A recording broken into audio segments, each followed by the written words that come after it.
Oh, it's the dog days of summer, just about halfway through the racing season, and we're here on the North Carolina-Virginia border at Virginia Motorsports Park. It's probably one of the greatest racing facilities in North America because not only is it a racetrack, it's also a resort. So it's a perfect time to enjoy a cocktail, sit under this famous oak tree,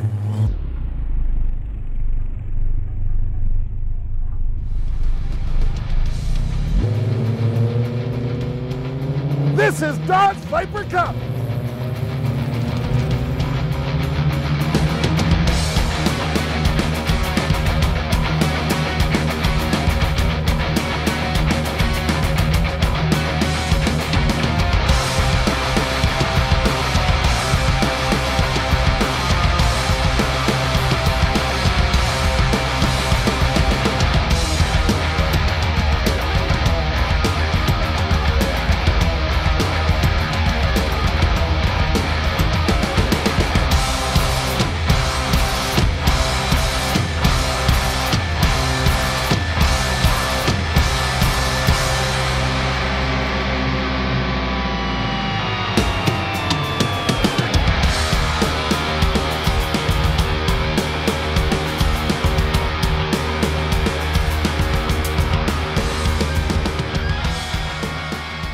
And it's time for the sixth round of the Dodge Viper Cup, presented by Pennzoil Ultra. This is an absolutely glorious facility. It does look like a park with a motorsports facility running through it. It's Virginia International Raceway, a motorsports resort as well. More on that as we take a look at this wonderful round of racing. I'm Greg Creamer. You've met Tom Natchew, and here is the grid. They are just about ready to go. Let's get to the starting lineup. Keeping in mind points for qualifying. Ben Keating, his fifth straight pole. Boy, that's helping in terms of those points with Courtney alongside. Ralph Gilles and A.J. Morgan had problems with their qualifying efforts in the fifth round, but they fill out row two here in the sixth round. Then Galern and Fiorelli have been ever impressive in qualifying and during the races. Fourth row, Kurt Solberger improving vastly from his round 5 qualifying run alongside Mike Von Quillick, Todd Nelson, and Connie Bogan. Once again, strong qualifying average. But how about this guy? Chris Barant qualified 16th yesterday, the snowmobile extreme rider, up into the 11th spot in qualifying, joined by Bernie Katz, then Brian Moskey, and Brad Gorandana having a strong run as well as he completes his first round of the season. Then Dave Masick and Mark Montour, the absolute rookie in his first weekend of racing, completes the field. We are ready to go. The wheel and lights will come on. When they go out, it's a standing start heading into turn 1, Tom. Well, you know, you can see Ben Keating lined up in his own donuts from yesterday, so you know he's got some ambition going, and already we've got drivers on the grass on their way down to turn number 1. Boy, on the inside and outside, and again, Courtney didn't quite get the great start he wanted, but this time it was enough. He feinted over and was able to protect, but look at the move by Galern. Talk about threading the needle right in between Ralph Gilles and A.J. Morgan. What a start by Galern. Oh, a little bit sideways there, gathers it up, and it's going to make that stick. That's called aggression. Eric Galern, You know what? You can't do that. And Ralph Gilles getting a little bit loose in behind him as they chase. You know, these Michelin tires, fantastic, but Greg, you've got to get some heat in them. Yeah, absolutely, and you've got, you know, no heat in the tire. The grip's not quite there. Tremendous torque and power in these ACRX Vipers. That's what can happen. But Eric Galern, that may have been the start of the season. Wow, an absolutely amazing launch. There's Ralph Gilles. We're on board with Ralph sitting in the 4th spot, looking back at A.J. Morgan, and here's Galern looking back at a quickly closing Ralph Gilles. This is going to get interesting in a hurry, I think. You know, A.J. Morgan looks ahead at Ralph Gilles and says, I've got to get by him to get to the front runners, and he's going to take a long look down the inside. You know, that's not going to happen quite yet. The upside for AJ, I guess, is he's not starting dead last. We saw what he could do, and look at this. We've got 1, 2 guys off. Oh, and a big wobble by Ralph Gilles. I think that was target fixation. He just followed Galern right off the outside of that turn, and AJ Morgan says, thank you. Yep, very, very good for A.J. Morgan, but for Ralph Gilles, I mean, he was absolutely blinded there, and he did the right thing. He went right hand down to avoid Eric Galern in case he was there, but of course, the momentum is everything here at VIR. And that's what A.J. Morgan was able to take advantage of, so now he's 4th, chasing Galern, who we're on board with again, looking back, and all he's seeing in his mirrors is that orange hood with that black stripe as they head down through turn number 17, now 17A, onto that long bending front straight, and he's got to run. Morgan coming, Galern moves over. That blunts Morgan's attack. Now let's see, does Morgan still go for it? He does. He's there. Does he get the nose alongside? Yes. Oh, and Galern says, baby. oh, but look at the over-under move. Galern, no, Morgan slams the door shut, and Galern goes, I was had. And Ralph Gilles takes a look at that and says, holy smoke, I don't know if I want any part of that. Yeah, he was happy. He was watching that unfold up front. Keating and Courtney continue to run 1-2.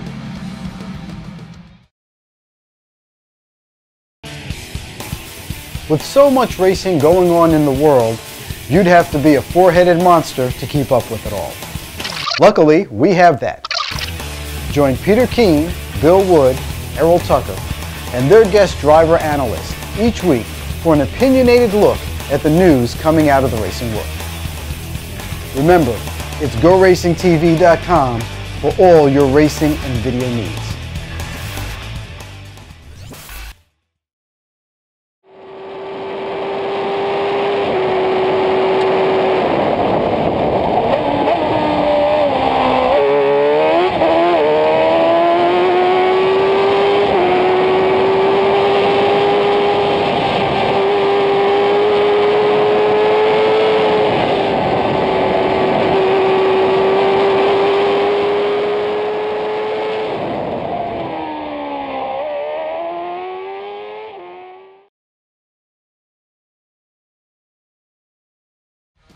At Virginia International Raceway, doesn't matter where you point the camera, it's target rich, but the artistry of the camera folks for Internal Combustion Group catching that cloud path, that is spectacular, as is the racing here at this 6th round of the Dodge Viper Cup presented by Pennzoil Ultra. Where are we going to be going right back to? Well, this great battle back in the pack, and we've been watching the attack. We're on board with Galern, and he loses it, and it looked like he just clipped that curb a little hard, Tom, and it unloaded the car? All you have to do is just take 1 foot out of line here at VIR and it will bite you. And this time it bites Eric Galern very hard. But his return to the championship, he has been spectacular, as we saw in that opening lap. Now here we have an opportunity to look back from Kurt Solberger, who does that left side tires off. This time it's going to bite him, Greg. It drew him in, and he just tips that tire barrier and gets away with it, it looks like. And look at the smoke coming from that left front brake. It's so hot here, Tom, and you get heat soak and the whole thing, and he got away with one. He really did. He got into the pit lane in the southern part of the track, and that couldn't have worked out any better for Kurt Solberger. But this is a much more sober driver as we go back to the leaders. Absolutely, and speaking of those leaders, it is Ben Keating continuing to lead from Jeff Courtney, and Courtney not having to try and deal with somebody getting by him on the start like he did in round 5. So right now, I would think his whole mission is fill the mirrors of Ben Keating and try and distract him. As they say in Europe, push, push, push, and we'll see if we can get Ben Keating to make a mistake. But Ben is definitely motivated to try to make this 2 in a row at VIR. Well, absolutely, in this championship hunt. Now we drop back. That is the number 3 of Dave Masick, and boy, does he have company. And right behind him, that yellow Viper, that's Chris Brandt, an extreme snowmobile racer, backcountry guy, trick rider. I've had the pleasure of calling a number of his hill cross events and some of his tricks events at the Winter X Games. And on a snowmobile, he's magic, but in 4 wheels with this kind of power and torque, it's somewhat unknown territory. But after round 5, he's proven to be a quick learner, and he's giving Masick no rest. And Dave Masick, a veteran of this championship's got his mirrors filled with him. And boy, I tell you, his learning curve has been vertical, but he's been doing a great job. Absolutely, and not far behind them, there you see the number 26 of Mark Montour behind Brandt. And so this great 4-car tussle right now proving to be a good one. And look at Brandt hounding Masick. Thought about coming up the inside there into turn 10. That's a tough place to do that. Now working their way up into Oak Tree. And for Dave Masick, it's a great story for Dave. As you know, one of the things is the cars. These Viper ACRXs are spectacular to be sure. But what was the hook that got Masick involved? Boy, you know, the car is really amazing. You know, the aerodynamics really helps you feel planted as you go through the corners, particularly here at VIR, through those upper S's. It really just instills a tremendous amount of confidence. And the overall, you know, the power, the acceleration is really, it's just a blast to drive. We've got Russ and the guys come over, help make some changes, always making sure the brakes are in good shape, the tires, the whole overall vehicle. Couldn't do it without John Archer and Archer Racing. Well, we started back in 2006. My wife and I owned a '98 Viper GTS, and we learned about Viper Days. And it happened to be at Sebring, Florida, which was about 3.5 hours from our hometown in Gainesville, Florida. We went down for the day, we shared the car, and ever since then we've been doing it pretty consistently, about 5 to 8 events per year. It definitely has been gratifying. Yeah, it's fun to get out there and measure your progress and see how you're doing compared to those others you've been racing against. And then getting in a pack of cars and running for a 30, 40-minute race, it's really a lot of fun.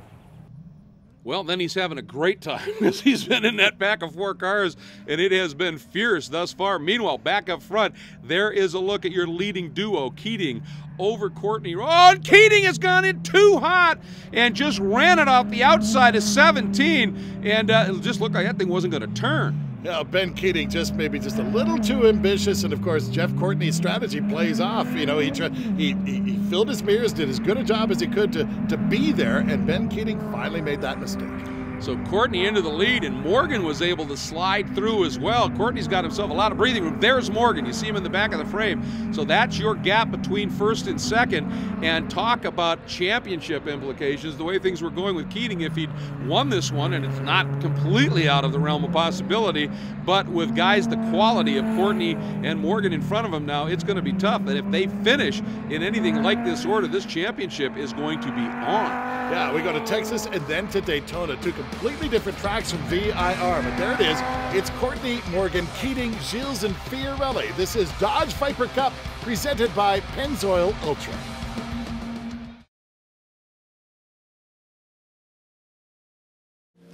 Hi there, I'm Tom Natchu, and this is Greg Kramer. We're called the old bastards of racing in many circles.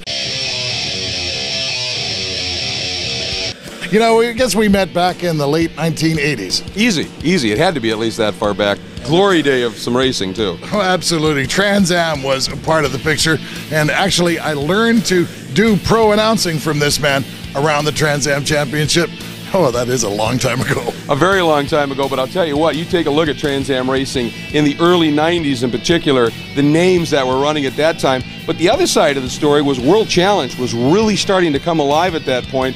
And the names in that, there were sometimes you'd look at the two rosters and go, you know, I'm not sure which one is the most talent. Some amazing stuff from those decades past, and of course, a lot of those drivers also doubling up, running amateur racing in the runoffs, and it was spectacular stuff. Now, GoRacingTV has got all of that action, Trans Am World Challenge, and even some runoff material, all coming up over the next season. That's going to be something to watch. I know, to be able to relive those 2 decades of motorsports from the Sports Car Club of America's Pro Racing Department, Trans Am World Challenge, and then you include the National Amateur Championships, the runoff, the intense battles that unfolded there. It simply doesn't get any better than that, and it lives again right here on GoRacingTV.com. Because I need to spend more time in front of my computer.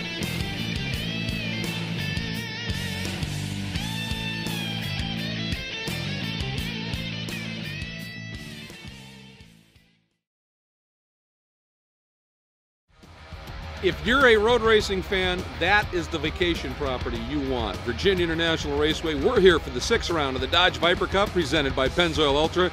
Those are the condos overlooking the turn 10 area of the track. A spectacular view. And boy, I'll talk about a great alarm call to wake up in the morning to have the alarm go off and have it be V10 Vipers screaming by you. Gotta love that. On board with Mark Montour here, and he's getting the big approach down to the inside, and oh, that was a big thump coming at him from the 90 of Brad Gorandana, and Montour is off track, and that's the second race here this weekend he's been off track on. Yeah, he just got knocked off there. Brad, that was too ambitious, baby. You just knocked him off the track. There's no question about that. Brad, you got to knock that off, especially with the rookies, because you're going to freak them out.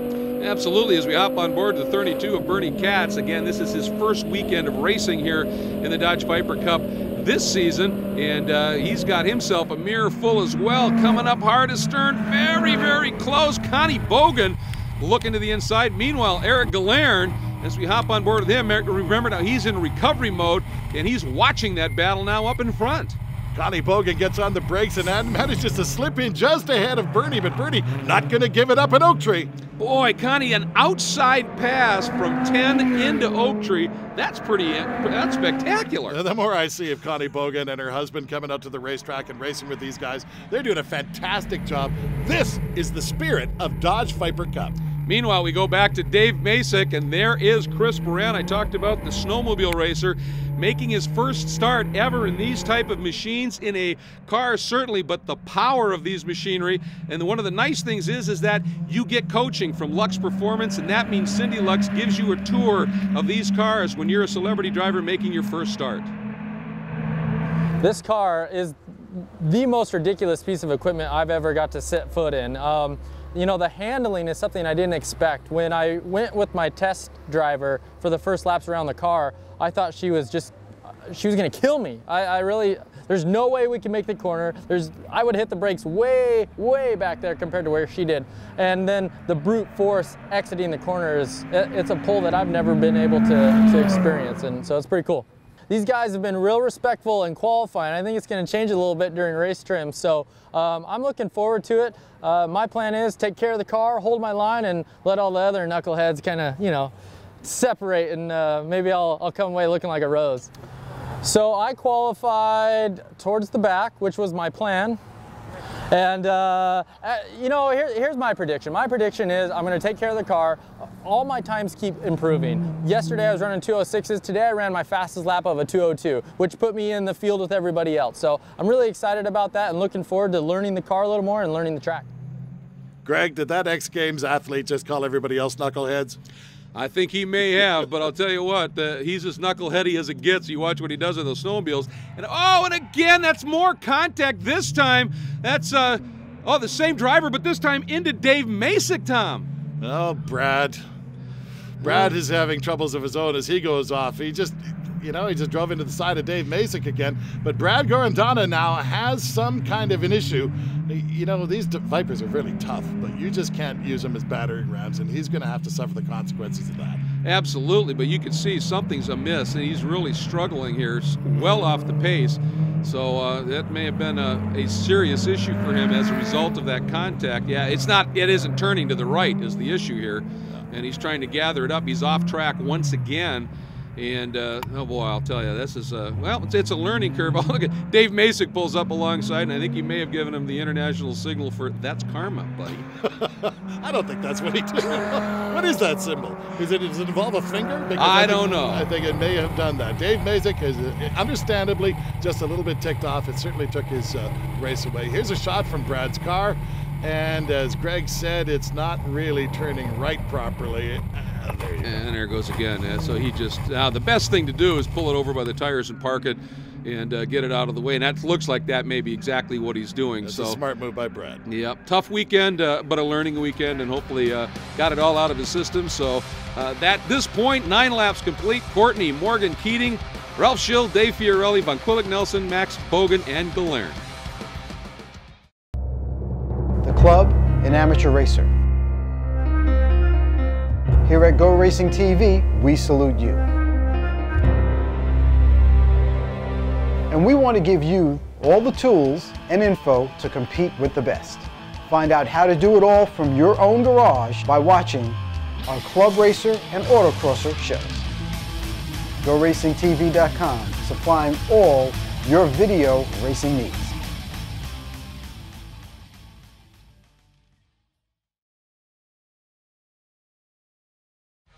So fortunate to be able to spend a weekend at Virginia International Raceway. This is the 6th round of the Dodge Viper Cup presented by Pennzoil Ultra. There's a little bit of that southern red dirt that is so pretty, but that corner workers who wear whites hate because it will not come out of the clothing when you get done with a weekend where you're busy, especially if it's wet, which it hasn't been here. It's just been hot. And we are watching a great drive by Jeff Courtney. Started second, held on to second, pressure, got Keating to make the mistake. He leads, and now he's dealing with A.J. Morgan, who's not exactly running slowly at this point. As a matter of fact, has chipped away at Courtney's lead a little bit as we start this last lap down into turn 1. But Courtney, boy, what an experienced driver in these Vipers. What did we say last race? You know, leading from the front, and I know that sounds redundant, but when you're leading, managing that race and that racetrack all at the same time, and managing your lead over P2 is very, very difficult to do, and the only way you can learn it is to have the experience. That's right. It's driving the gap sometimes is what it's referred to as. You'll give up a little bit to save those tires, and as great as these Michelin tires are, it is so hot. These cars generate so much power and torque. You've got to be mindful of the tires. So you'll give up maybe a tenth or two middle part of the race to make sure you've got tires under the car at the end. Fortunately, they've got Michelins under them, which is great news indeed. But you can see Morgan has closed it up a little bit, but I think some of that is just racecraft by Jeff Courtney saying, all right, that's it. Now I'm going to drop the hammer again. There's one of the greatest sights in motorsport. Those cars come steaming through those high-speed S's. On their way down to Oak Tree, you can see the speed, 150, 155 miles an hour before they climb on the binders for the last time. And Jeff Courtney using all the racetrack, Greg. Absolutely, and look at that shot. You know, we really need to give a shout out to the producers and directors and the camera people for Internal Combustion Group, because those low angle shots, this is the one high shot, but it's from a low position just up on a hillside.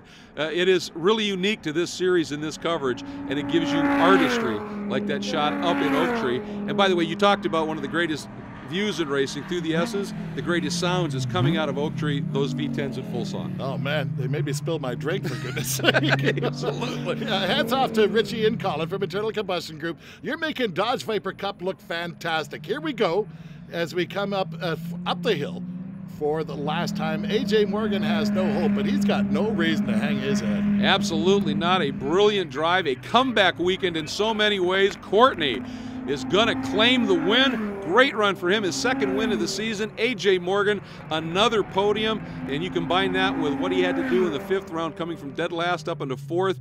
Absolutely brilliant weekend of racing. Here is your order. Let's give a shout out to Michael Von Quillick, who got punted off the track in the fifth round, came back with a top 5 in this one. Some great racing indeed, and some great racing throughout the field. But of course, points now. We've got 4 rounds of this championship. Look how close it is. Keating, Courtney, and Morgan, and not that far out of it is Fiorelli and Nelson with Von Quillick. I mean, it's a matter of single points at this point between third, fourth, and fifth. This is some great stuff, and enjoying this one a lot. There is Jeff Courtney. He is enjoying that cool down lap, and he's with Tom. Well, Jeff Courtney, sometimes things just work out for you.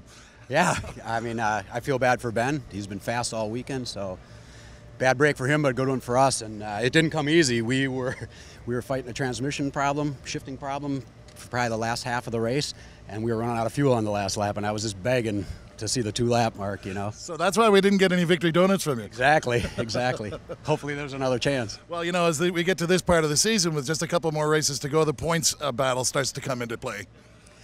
Yeah, I wasn't sure if I was going to run the full season or not. I had some people interested in leasing the car, and I have some conflicts, and I'm going to try to clear my schedule now if possible. I'd like to at least make him earn it. You know, he's got a pretty good head start, but I'd like to chase him down and make him earn it. Well, you heard it first. Jeff Courtney's going for it in Dodge Viper Cup. Congratulations. Thanks. Well, here in Dodge Viper Cup, these two guys are known as the usual suspects. We'll start with you, AJ. Another good run, and of course, you're chasing this guy in points. Yeah, I gave it all I could, man. The past 3 days here have been tough, man. We've been just wrenching on this car nonstop. Electrical problems yesterday, couldn't qualify. Came from 17th or 18th, beginning of the race to work up to 4. Today, qualified 4th, finished 2nd. It's a pretty good weekend, but, man, I'm tired after that. I can imagine so. Ben Keating still got the points lead coming out of here, but you know, it's something to think about as we move on to the next race. You know, whether I'm selling Vipers or driving them, I am known that I might take an extra risk here or there every once in a while, and that's what got me. I wanted to build a big gap between Jeff and I, and I was just pushing too hard. I came down the hill, going onto the front straight, wanting to get a good run, and I just didn't have enough tire to hold me. Well, you're going home for the next round, and that's got to be comfortable for you, your business, and your family. It is exciting. This is my favorite track in the country right here, but I absolutely love Texas World Speedway, and it ought to be a great race. Indeed, going home, and he's going to love it. There is a little bit of a break in the schedule as you take a look at the podium, as get about a month off, and then to Texas World Speedway in September. And look at this shot of the podium, the celebrations, and I bet that champagne is as cool and refreshing with the heat we've had here. Let's hope Texas World Speedway presents Virginia like heat at that time of the year. Amazing to be saying that about heading to Texas. But that's where the 7th and 8th rounds of the championship will unfold in September. Make sure you watch the coverage of the Dodge Viper Cup presented by Pennzoil Ultra right here on Versus. I'm Greg Creamer, along with Tom Natchew. It has been a pleasure to bring you a great weekend of racing from Virginia International Raceway. Congratulations to Ben Keating and Jeff Courtney, our winners here at VIR. We'll see you next time, everybody.